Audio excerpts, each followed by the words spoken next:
versos del 6.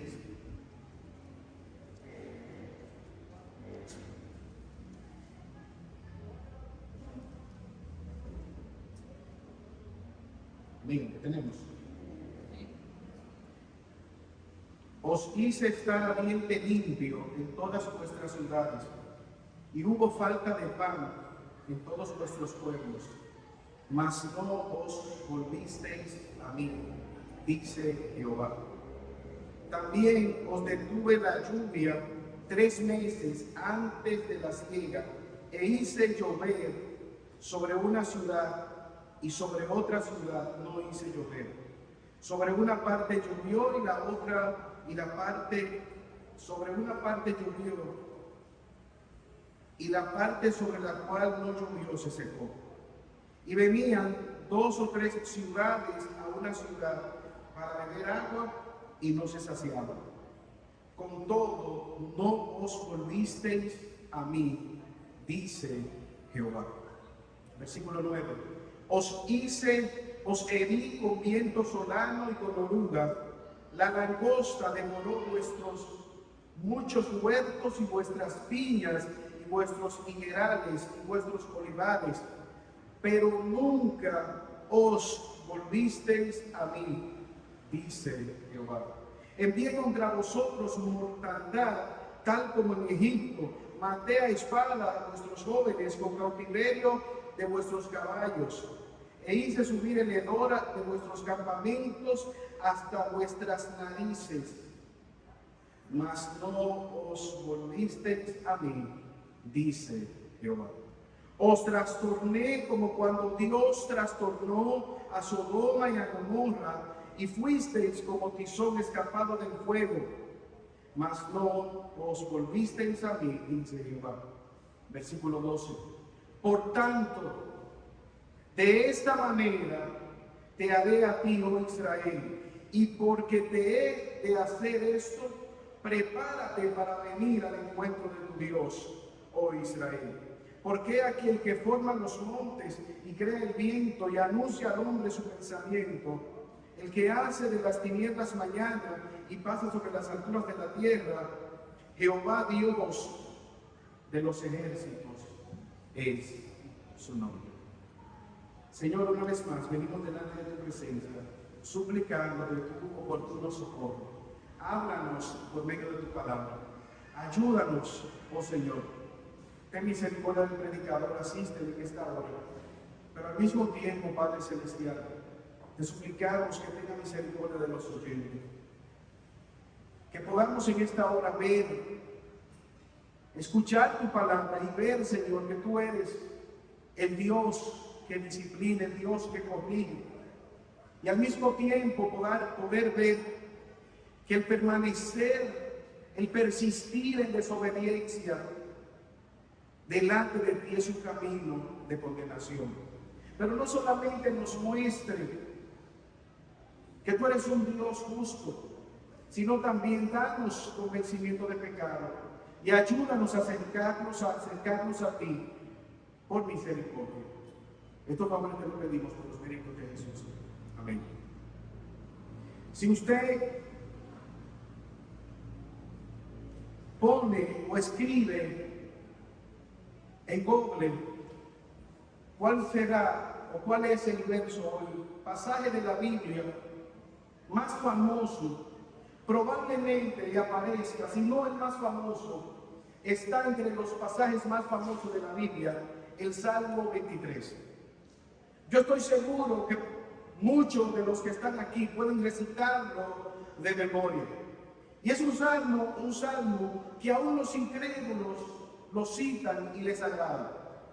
Es la ilustración de Dios presentado como un pastor que cuida, que protege, que lleva a pastos verdes, que lleva a saciar la sed de las ovejas, aguas potables, que cuida del rebaño en todo tiempo, de peligros internos y peligros externos. Y aún en medio del valle de la muerte, Él puede traer tranquilidad. Muchos lo citan específicamente con esta aplicación. Aunque yo ande en valle de sombra y de muerte, yo puedo confiar porque tú estás conmigo. Pero no solamente este salmo muestra una metáfora de Dios como un buen pastor, sino que también hace una referencia a Dios como aquel que prepara mesa, como aquel que cuida, que alimenta, que ha preparado un banquete, invita a comer, a participar deleitosamente en aquel banquete. Ahora hay algo que las personas, aún los creyentes, pasan por alto al leer este salmo. Y es que cuando el salmista David escribió este salmo, él no habla de Dios como un pastor de manera abstracta. Él dice, Jehová es mi pastor. Él se identifica como una oveja del rebaño de Dios. Él está siguiendo la voz del buen pastor. Él está sometido a la autoridad del pastor. Él está alimentándose no con los pastos que él puede proveer. Él está alimentándose con los pastos que provee el buen pastor. Él cuida o él se beneficia del cuidado como oveja porque él pertenece al redil de este pastor. El salmista no está escogiendo sus propios pastos, no está escogiendo sus propias aguas, no se está él defendiendo de los lobos. Él está siguiendo y sometido a la voz del buen pastor. Y lo que quiero resaltar, hermano, es que con mucha frecuencia nosotros podemos aludir a los beneficios que tenemos como parte de ser pueblo de Dios, pero al mismo tiempo pasamos por alto las responsabilidades que tenemos como pueblo de Dios. A veces hacemos énfasis en que Dios es amor y es verdad, pero pasamos por alto que Él es también fuego consumidor. Que Él es un buen padre que nos dice sí, pero también es un padre bueno y amoroso que nos disciplina. Esperamos muchas veces las provisiones de parte de Dios. La pregunta es, ¿aceptamos de igual manera la disciplina de Dios? ¿Nos sometemos a la corrección de Dios? ¿Estamos dispuestos a obedecer a Dios aunque esto implique sufrimiento? Este pasaje está aquí para mostrarnos, escúcheme atentamente, que ignorar permanentemente la corrección de Dios, que ignorar permanentemente el llamado al arrepentimiento de parte de Dios es un camino de condenación. Lo voy a repetir una vez más para aquellos que toman nota. Este pasaje en Amós nos muestra que el ignorar permanentemente, entre paréntesis, permanentemente, de manera consecutiva, el llamado de Dios, la corrección de Dios, su llamado al arrepentimiento es un camino de condenación. Hemos estado predicando en Amós, un profeta que Dios envió a hablar a la nación de Israel, específicamente en la parte del norte. Y en esta sección vemos que Amós divide esta porción de las Escrituras en 5 secciones donde él anuncia 7 calamidades. 7 calamidades que él las atribuye a Dios con el objetivo de llamar al pueblo al arrepentimiento. Estas calamidades él las menciona desde el versículo 6, hambre, sequía, tizón, miltud o plagas, langostas, espada y una destrucción final. Él termina en el versículo 13 dando las características de ese Dios que envía los juicios. Y esto es algo interesante porque quizás usted no había relacionado a Dios con castigo. Quizás usted había leído las Escrituras y no había visto que Dios también es el Dios que envía juicio, que Dios es también el causante de las plagas, que Dios castiga, como nos muestra este pasaje. Lo primero que quisiéramos ver en el versículo 6 es que Dios llama a cuentas a su pueblo en medio de las dificultades. Primer llamado de parte de Dios, el hambre. Versículo 6, léalo conmigo. Os hice estar a diente limpio. En todas vuestras ciudades hubo falta de pan en todos vuestros pueblos, mas no os volvisteis a mí, dice Jehová. Hay características en estas plagas, en estos juicios. Dos características fundamentalmente. Dios es el creador de la plaga y Dios espera una respuesta del pueblo. Yo hice y ustedes hicieron. Yo hice esto, pero ustedes respondieron de tal manera. En todas y cada una de las plagas, la mano de Dios y la respuesta del pueblo. El juicio de Dios os hice, la respuesta del pueblo, más ustedes. En primer lugar, hambre en todas vuestras ciudades. Dios envió una gran hambruna en sus ciudades. Los hice estar en pasta de dientes, como decimos los dominicanos. No había nada en sus dientes, no había que usar hilo dental ni palillo, no habían comido. En cada una de sus ciudades, falta de pan.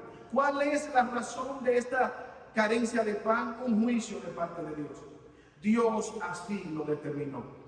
En todas las ciudades hubo hambruna.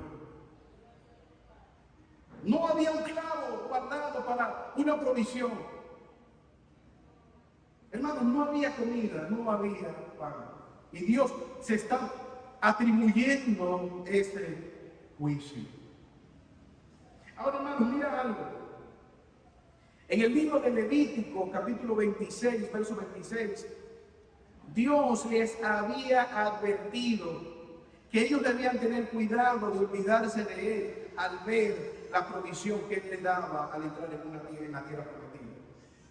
Y dice el versículo 26 de Levítico 26, en la NTV, Nueva Traducción Viviente: destruiré su provisión de alimentos al punto de que 10 mujeres necesitarán un solo horno para preparar el pan de sus familias. Ellas racionarán el alimento por peso y aún no se van a saciar. 10 mujeres van a poder cocinar con un solo caldero para 10 familias y no se podrá saciar.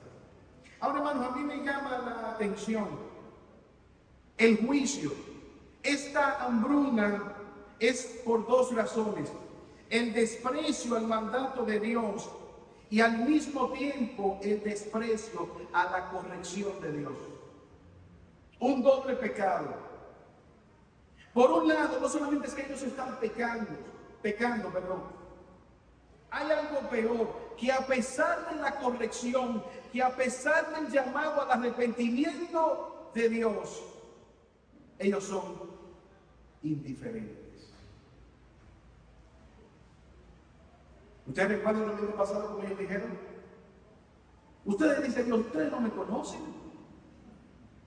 Jeroboam dijo: no hay que ir a jugar. Vamos a hacer altares aquí en esta ciudad. No vamos a obedecer como Dios dijo. No vamos a adorar en el lugar que Dios dijo. No vamos a hacer el sacrificio como Dios dijo. Vamos a hacerlo aquí a nuestra manera. Y se inventaron un Dios con D minúscula conforme a su provisión.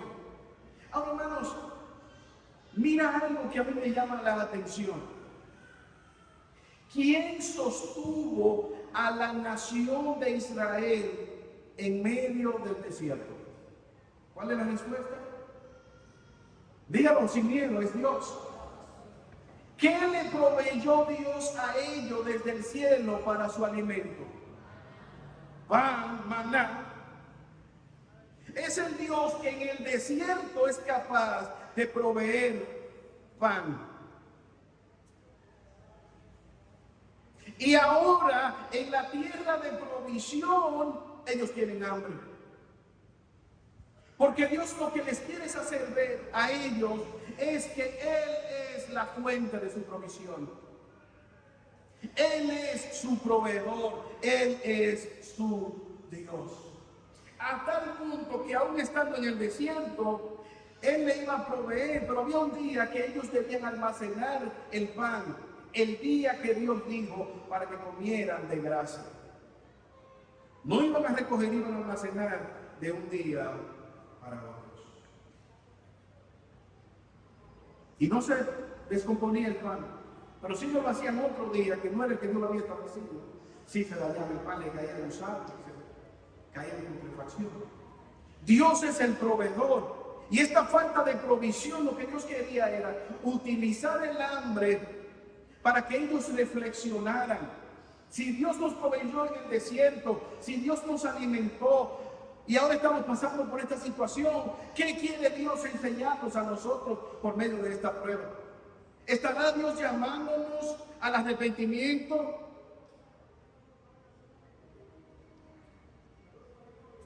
Dios utilizando esta situación, juicios temporales para hablarles a su conciencia. Ellos eran conscientes de que estaban pecando, de que estaban desobedeciendo a Dios. Ellos no le dicen a Amós, tú estás levantando falso testimonio, es mentira lo que tú estás diciendo. ¿Usted recuerda Génesis 50, José? Sus hermanos están dudosos, ya papá murió, no se puede quitarnos la vida. José dice, no se preocupe, yo no voy a hacer eso. Dios se encaminó a bien para hacer lo que hemos visto hoy y para mantener con vida a su pueblo. Dios causó esa hambruna, pero al mismo tiempo Dios en su misericordia proveyó las circunstancias para que yo esté aquí y en obediencia el pueblo fuera salvo. José dio la mano de Dios proveyendo alimento a través de Egipto para salvar a la nación de Israel, pero ahora hay una hambruna fruto del juicio de Dios. Lo que quiero resaltar, que no toda hambruna es parte del juicio de Dios, pero aquí hay una situación de hambre, fruto del pecado. ¿Cómo lo sabemos? Porque Dios lo está diciendo. Él es el Dios que provee el pan, pero también es el Dios que llama a través de la corrección de la escasez. Dios le había dado pan, Dios había probado su obediencia, pero aún así ellos no habían vuelto a Dios. ¿Cómo termina ese versículo 6? Pero ustedes no volvieron a mí. Yo soy el pan, yo soy el Dios que da el pan, yo soy el que sacia, pero ustedes no volvieron a mí. Hermanos, ¿usted ha visto las hambrunas que hay en el mundo, las situaciones de falta de alimento? ¿Ha visto usted al ser humano en sentido general diciendo, vamos a orar a Dios, vamos a volvernos a Dios, vamos a reflexionar en la manera como estamos viviendo? Dios no está en las agendas de las Naciones Unidas. Al contrario, lo que buscan cada día más es sacar a Dios del panorama. Que no se mencione nada que ver con religión ni con Dios. Dios no está en el argot del pueblo, en sentido general. Simplemente se enfoca en ver los hombres, los líderes, los políticos, los gobernantes. Pero ¿qué tal el pueblo de Dios? ¿Está Dios en las oraciones de su pueblo? ¿Está Dios presente en medio de las dificultades? ¿Conoces tú a un Dios que te da todo lo que tú le pides? ¿O ves tú a un Dios que es bueno y que parte de su voluntad es disciplinarnos cuando pecamos para que reflexionemos y vengamos al arrepentimiento y no seamos condenados por el mundo? Dios dice, soy yo que he estado detrás de esa hambruna. Una hambruna sobrenatural. Todas las ciudades están con hambre. ¿Qué hace el hombre cuando ve el hambre? El fenómeno del niño, el fenómeno de la niña, la madre naturaleza, la contaminación ambiental. Es Dios que gobierna todas las cosas. Pero en su necedad no quieren darle la gloria a Dios que gobierna, sino culpar fenómenos como si ellos mismos se gobernaran. Aún la naturaleza responde a la mano de Dios, a la voz de Dios.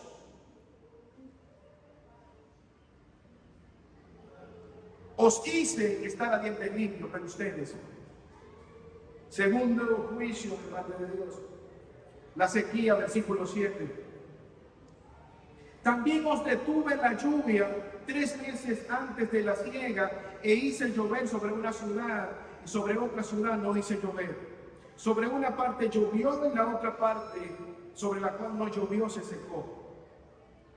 Versículo 8. Y venían 2 o 3 ciudades a una ciudad para beber agua, y no se saciaban. Con todo no se volvieron. No os volviste a mí, dice Jehová. Sequía. Era muy común la sequía en los tiempos de Israel en esta época. Ahora, hermanos, mira lo que está diciendo ahí.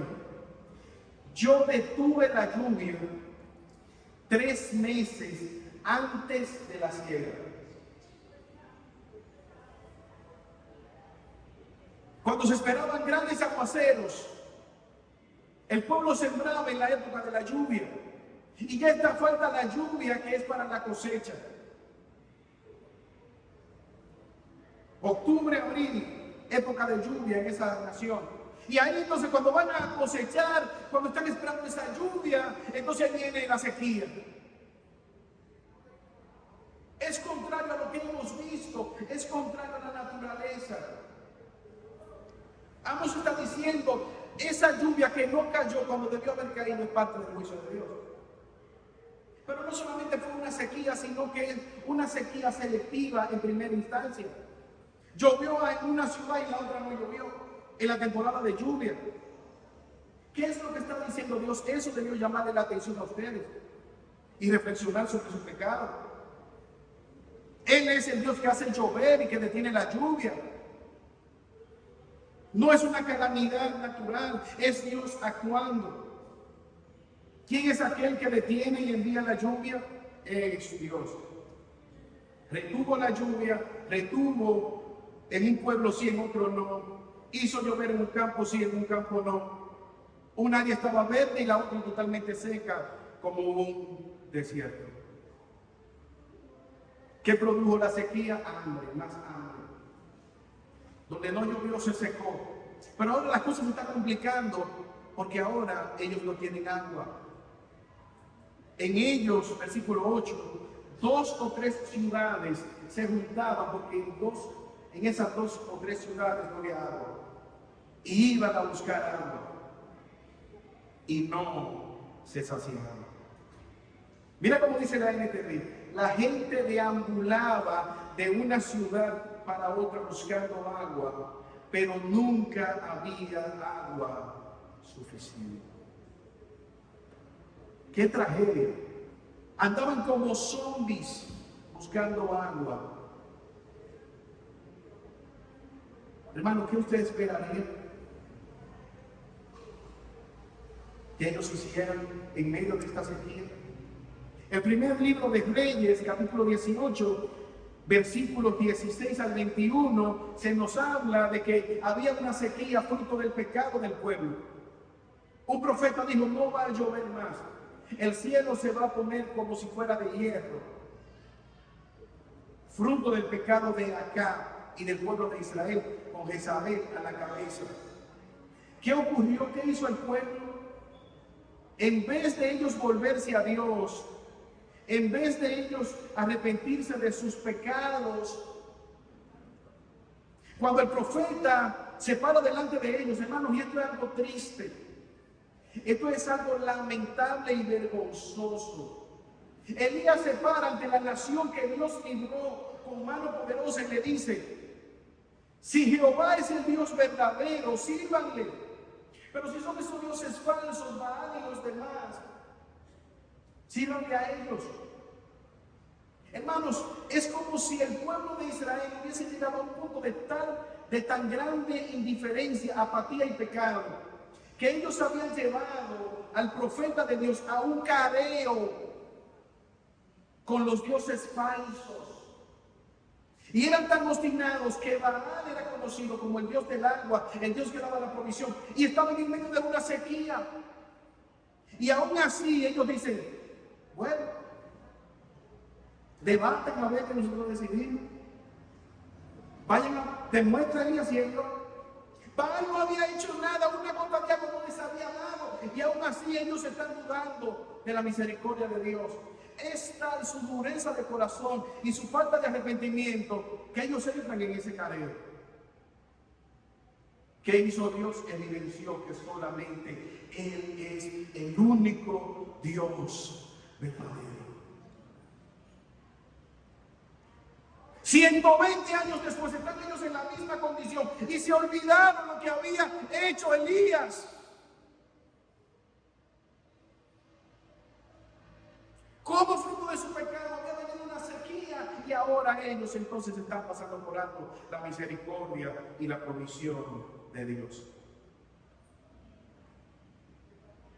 No se volvieron a mí. Siguen endurecidos, siguen infieles a Dios. Dios dice, soy yo que estoy detrás de lo que está pasando.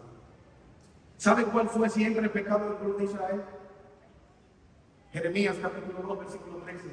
Dos cosas hizo el pueblo de Israel, dice el profeta Jeremías.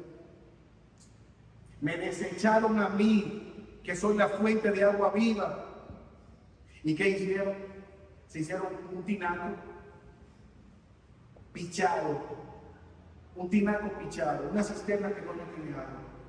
Y no es simplemente apelando al agua física, sino está hablando a que ellos sustituyeron a Dios por los ídolos, por la mentira, por su autorreligiosidad, por buscar su autogratificación, sus ideas, su principio. Pero lo que Dios está haciendo es, por medio de una sequía física, tratarle de mostrar su sequía espiritual. Que ellos pudieran ver la condición de sequía interna en la que estaban. A pesar de su ritualismo, a pesar de sus camas de marfil, a pesar de la paz en que ellos estaban viviendo, estaban secos espiritualmente, muertos en sus pecados, preocupados por lo terrenal, a espalda de su relación con Dios. Hermanos, esto tiene implicaciones para nosotros. Porque al igual que ellos, nosotros podemos cometer estos mismos pecados. Convertir a Dios en una religión. Cavar cisternas particulares y olvidarnos del Dios verdadero que nos llama al arrepentimiento, que es fuente de agua viva. Juan 4, la samaritana, ella está diciendo, ¿dónde es que debemos adorar a Dios? ¿Dónde es que debemos ofrecer sacrificio? Y Jesús le dice, ¿y tu marido? ¿Dónde está? Ah, pero espera, que yo no tengo. ¿Dónde que vamos a celebrar el culto? ¿Y tu pecado? ¿Para cuándo? ¿Y tu relación con Dios? ¿Cuándo te vas a detener a reflexionar en estas verdades? Por eso, hermanos, hay algo importante. Por eso oramos enérgicamente que Dios traiga convencimiento del pecado, que el Espíritu Santo rompa la resistencia, la dureza de nuestros corazones. ¿Sabe por qué? Porque las pruebas no cambian a nadie. Es Dios quien utiliza la prueba para hacernos reflexionar. Hambre y sequía. ¿Y cómo termina el versículo 8? Como terminó el 7 y el 6. Mas ustedes no os volvieron a mí. Dice Amós, no, dice Jehová. Dios atestigua contra ustedes acerca de la dureza de su corazón. Dios atestigua que ustedes están oyendo la puerta sonando y no se quieren parar aquí, porque saben quién es el que está tocando. Pero mira, la cosa va más, Dios va con ellos a más. Es un increscendo, el fuego va subiendo. Hambre, sequía, enfermedades. Versículo 9. Os herí con viento solano, con arruga. La langosta devoró. Huertos, viñas, higuerales, olivares. O sea, ahí no quedó harina, no hay trigo, no hay aceite, no hay nada. Todo está destruido por la plaga. Un moho, una plaga diabólica en el sentido de la destrucción. Pero no es el diablo que está detrás de esto, es Dios quien está mandando aún el moho que es invisible quizás a los ojos humanos, pero Dios está diciendo, soy yo que estoy mandando esas plagas. Toda reserva, todo se secó. No quedó nada. Hermanos, en una casa se quema la casa y algo se salva. Esta plaga está destruyendo todo. Lo que los insectos no se comieron, o lo que el moho no dañó, la langosta lo destruyeron. ¿Qué tan fuerte fue? Todo quedó destruido. Una destrucción absoluta. ¿Qué hicieron ellos, hermanos? Se arrepintieron, clamaron a Dios por misericordia, entendieron el llamado que Dios les hizo. Versículo 9. Pero nunca se volvieron a mí, dice el Señor.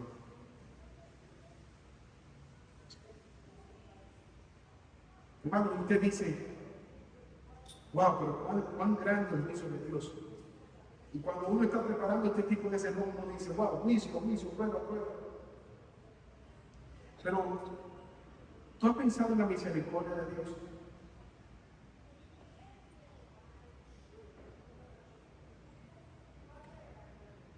Detrás de esto, ¿cuán paciente es Dios?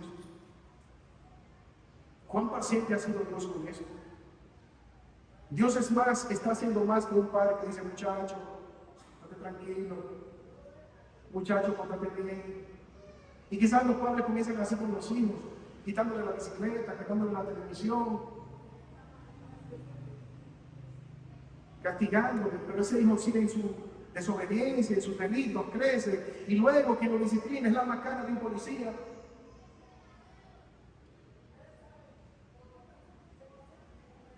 Y tristemente quizás muere en un intercambio de disparos. ¿Has pensado que a veces los padres les exigen obediencia a sus hijos? La pregunta, ¿obedeces tú a tu Padre Celestial que está en los cielos y que demanda obediencia?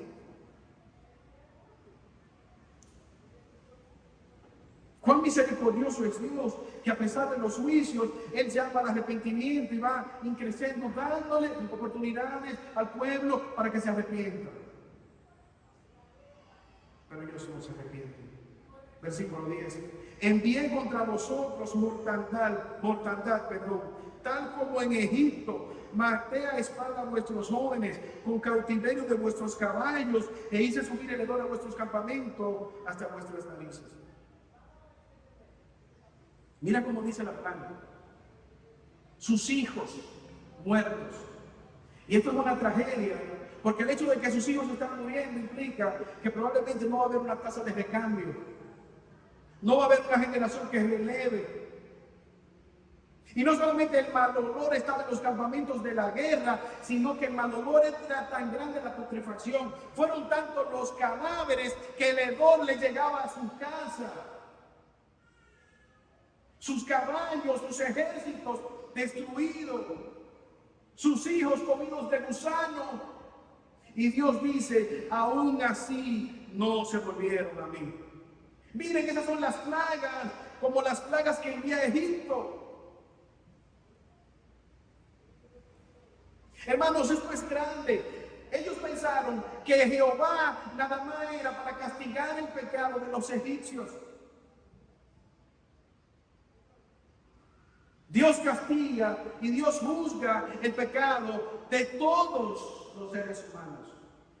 El profeta le está diciendo, ustedes pecaron a la manera de Egipto, no se arrepintieron a la manera de Egipto, y por lo tanto Dios le envió los juicios que les envió, valga la redundancia, a Egipto. ¿Qué ocurrió con ellos? Mas no os volvisteis a mí, dice el Señor. Sus primogénitos murieron, sus hijos murieron, y ellos no se arrepintieron. ¿Recuerda usted que Faraón dobló, su corazón dobló su mano con la muerte de los primogénitos? Ellos no están dispuestos todavía a volverse a Dios. Estamos confiados quizás en alguna provisión. Versículo 11, ¿qué dice Dios? Derrota. No solamente plaga y guerra, derrota. Versículo 11. Os trastorné como cuando se trastornó a Sodoma y a Gomorra, y fuiste como tizón escapado de fuego, mas no volvisteis a mí, dice Jehová. Una destrucción asoladora como la que ocurrió en aquella ciudad pagana. Una vez más Dios les está comparando a ellos con estas naciones. Ruinas repentinas, pero no se volvieron a ellos. Como tizón. ¿Ustedes se acuerdan lo que pasó en Sodoma y Gomorra? Lot y su familia escaparon por la misericordia de Dios. Así escaparon ellos, como por fuego. Un remanente, algo que era impensable que alguien sobreviviera. La destrucción de Sodoma y Gomorra no daba a pensar que había sobrevivientes. Si no hubo sobrevivientes fue porque Dios intervino de manera misericordiosa con Lot y su familia y les sacó de la fortuna. Pero después de Lot y su familia, juicio implacable de Dios. ¿Qué quería Dios mostrarle? Que al ver la calamidad que ellos estaban pasando, ellos se arrepintieron, pero no se arrepintieron. Advertencias, llamados, y no vinieron a ellos. Todos los juicios Dios los envió y ellos no vinieron. ¿Qué dice Dios ahora? Versículo 2, y ese es el título del sermón. Prepárense para encontrarse contigo. Prepárate para conocer a tu Dios. Hermanos, si hay algo interesante, dije al principio que aquí los juicios van creciendo. ¿Sabes cuál es el peor juicio que les espera a ellos?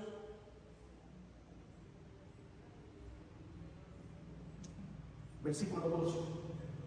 Escucha cuál es el peor juicio.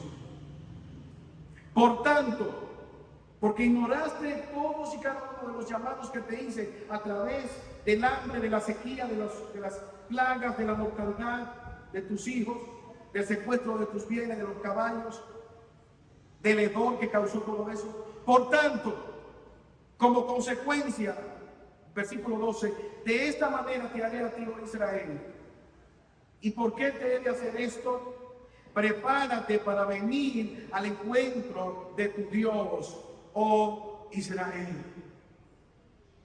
¿Sabes cuál es lo peor que le puede pasar a ellos, el peor castigo? Se van a topar delante de Dios, con el Dios verdadero. Usted recuerda a Isaías capítulo 6, cuando el profeta vio la gloria de Dios en el templo. ¿Qué pasó con Isaías? Dijo, oh, qué chévere. Mira el peso de la gloria de Dios. ¿Qué hace esta nube? ¿Qué hizo Isaías? Él se recordó de su pecado, que era un pecador, que era inmundo de labios, y se acordó que habitaba en un pueblo lleno de pecado, y dijo, hasta aquí llegué. Dios es santo, yo soy pecador, la santidad de Dios se está juntando conmigo, yo voy a desaparecer. Tuve miedo y caí como muerto. Isaías capítulo 6, versículo 4. Ahora aquí hay un agravante. Ellos no han venido en arrepentimiento, en humillación, clamando por misericordia. Ellos están todavía, a pesar del juicio, envalentonados, y ahora vienen de tú a tú contra Dios. Hermano, lo peor que te puede pasar a ti no es que te declaren una enfermedad terminal. Lo peor que te puede pasar no es que te boten de tu trabajo. Lo peor que te puede pasar no es que te muera un ser querido.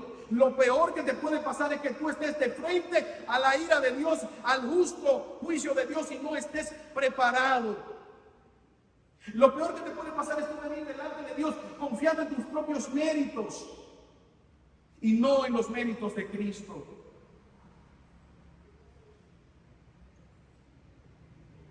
Prepárense para venir a su encuentro con su Dios.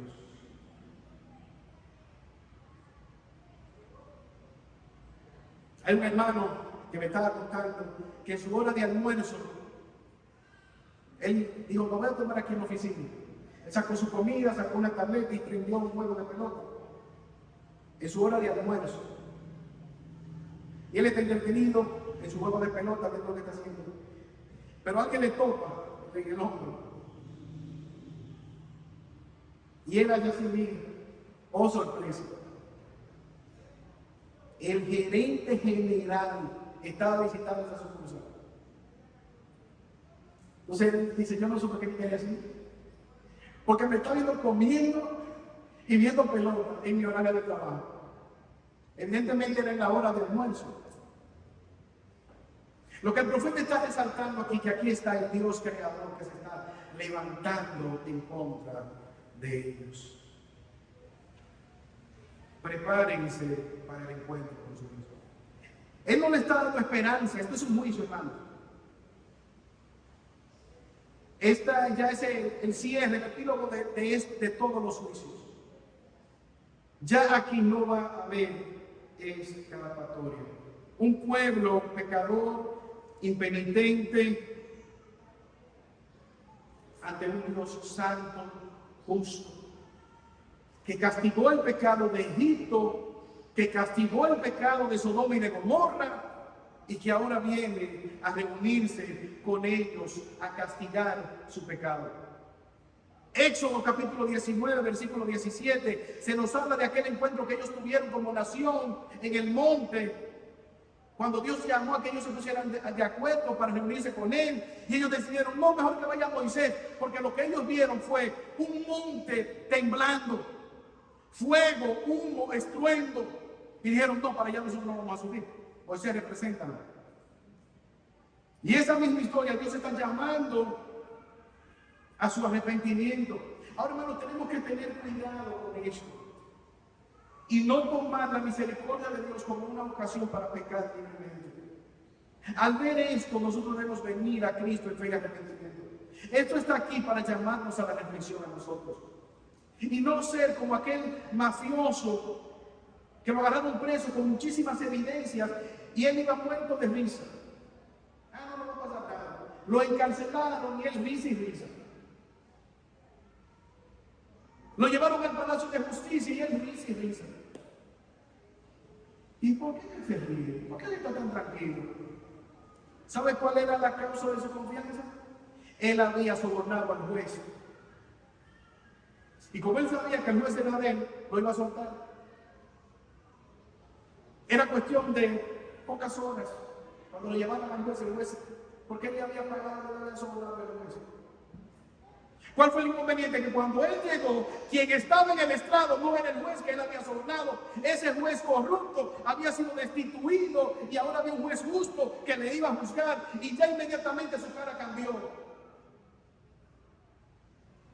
A veces el hombre arma un muñeco de Dios y dice, este es mi Dios. Un Dios es bueno, que no se mete con mi vida, que me responde a todas mis oraciones, que me da todo lo que le pido, que no me dice cómo yo debo de vivir, que no me dice cómo yo debo gastar mi dinero, que no se mete con mi pecado, y que al final cuando muera me va a dar la vida eterna. Cuidado, ese no es el Dios que vemos en la Biblia. Prepárate para venir al encuentro con Dios. ¿Cuál es el Dios con el cual nosotros nos vamos a encontrar? Versículo 13. Mira cuál es el Dios. Porque aquí el que forma los montes, el que le dijo al monte, párate ahí, el monte se paró. El que crea el viento, sopla viento y el viento sopla. Versículo 13. El que anuncia al hombre su pensamiento, el que hace de las tinieblas mañana y pasa sobre las alturas de la tierra, Jehová Dios de los ejércitos es su nombre. Cuando Faraón preguntó, ¿en nombre de quién es que tú vienes, Moisés? Jehová, Yahweh es su nombre. Yo no sé quién es Yahweh, tú lo vas a conocer. Y Faraón conoció de mala manera a ese Dios todopoderoso. Es el Dios creador que creó todas las cosas y que te creó a ti y que me creó a mí. Si tú estás respirando, si tú estás viviendo, si tú estás comiendo, si estás sintiendo el calor, es porque Dios te creó con esa capacidad. Y porque estás vivo. Dios es el creador. Pero al mismo tiempo, Amós está diciendo, no solamente te creó, Él te ha dado su voluntad. Él es el Dios que revela al hombre su pensamiento. Él se ha dado a conocer en las Escrituras su revelación especial, sus mandamientos. Estos juicios no fue al azar. No es que Él vino ahora y cambiaron la norma, el formato cambió. Dios está juzgando a su pueblo por la desobediencia a los mandatos que ya Él le había dado. La ley moral de Dios está en nuestros corazones. No podemos argumentar ignorancia. Pero al mismo tiempo es el Dios que juzga y castiga. Versículo 13. El que hace de las tinieblas mañana y pasa sobre las alturas de la tierra. El que convierte la luz, la bendición, la provisión en tinieblas. Ese es el Dios que te está llamando a juicio. El Dios de Israel. Hermanos, qué gran tragedia nosotros podemos ver en este pueblo. Este pueblo está ocupado haciendo riquezas, haciendo dinero, acumulando bienes en detrimento de los pobres, de los menesterosos, ocupado en sus propios asuntos, pero al mismo tiempo ellos eran religiosos. Vimos su religiosidad, cómo ellos sacrificaban en sus altares idolátricos cosas que Dios no había demandado. Pero al mismo tiempo vemos a Dios también ocupado, mandándole juicios, plagas, sequía, langosta, epidemia, matando a sus hijos, todo para llamarles al arrepentimiento. Miqueas en el capítulo 1, versículo 3 dice: mirad, el Señor viene de su morada, desciende y pisa las alturas de la tierra.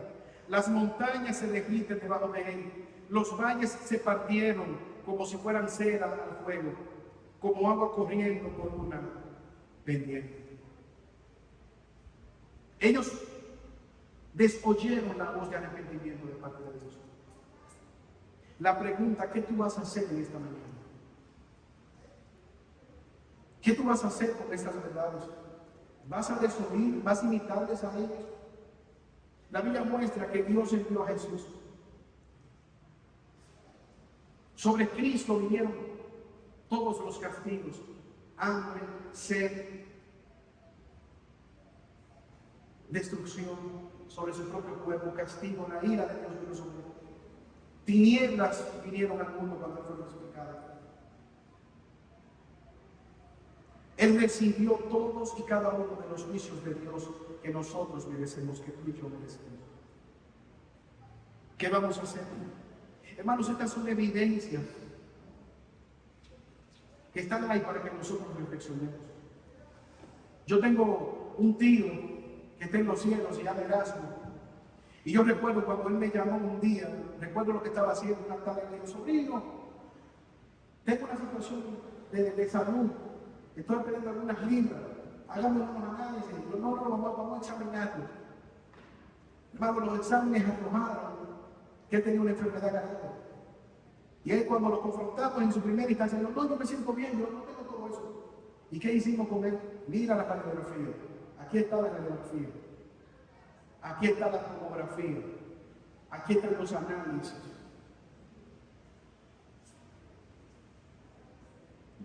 Aquí está la biopsia, que dice que es mala la enfermedad. Si hay oportunidad, debemos actuar ahora en tiempo. El tratamiento debe ser radical, es ahora que vamos. Su cara cambió, se llenó de tristeza, pero él confió en el Señor y recibió la quimioterapia. Después de eso duró unos 10 años. Eventualmente murió. Mira cómo dice Hebreos capítulo 10, versículo 26. Porque si pecáremos voluntariamente después de haber recibido el conocimiento de la verdad, ya no queda más sacrificio por nuestros pecados, sino una horrenda expectación de juicio y de hervor de fuego que ha de devorar a los adversarios. El que viola la ley de Moisés por el testimonio de 2 o 3 testigos muere irremisiblemente. Y oiga la pregunta que hace el autor de los Hebreos, versículo 29, Hebreos 10. ¿Cuánto mayor castigo pensáis que merecerá el que pisotea la sangre del Hijo de Dios y tuviere por inmunda la sangre del pacto en el cual él fue santificado e hiciere afrenta al Espíritu de gracia. Pues conocemos al que dijo, mía es la venganza, yo daré el pago, dice el Señor. Y otra vez el Señor juzgará a su pueblo. Versículo 31. Horrenda cosa es caer en las manos de Dios vivo. Hermanos, que al ver este pasaje, nosotros podamos ser conscientes de que ignorar permanentemente el llamado al arrepentimiento, la corrección de Dios, es un camino de condenación. Por lo tanto, en este día, yo te insto, yo te ruego, hermano, que tú puedas reflexionar a la luz de estas verdades y que podamos poner nuestras vidas a cuenta con Dios. Si tú no eres creyente, el llamado es: ven a Cristo y clama por fe y arrepentimiento. Si tú eres cristiano y estás caminando bien con el Señor, hermanos, aunque vengan plagas, situaciones difíciles, podemos confiar en que Dios tiene el control de todo cuanto está sucediendo. Las plagas, las enfermedades, todo cuanto está pasando, no escapa al control de Dios. Por eso es un llamado a la confianza en medio de estas dificultades. Una confianza no en nuestras obras, sino en la obra de Cristo. Señor, una vez más, venimos delante de ti, dándote gracias por tu palabra. Señor, ayúdanos a reflexionar en ella. Que al ver, Señor, estos juicios, estas plagas que vinieron en el pasado, no pensemos que somos mejores que ellos y que podamos venir a Cristo en fe y arrepentimiento y permanecer sostenidos en tu gracia. Gracias, oh Padre, por enviar a Jesús por nuestros pecados. Ayúdanos, oh Señor, a permanecer marcando los gobernantes de cada uno. Te lo pedimos por Jesús. Dios mío.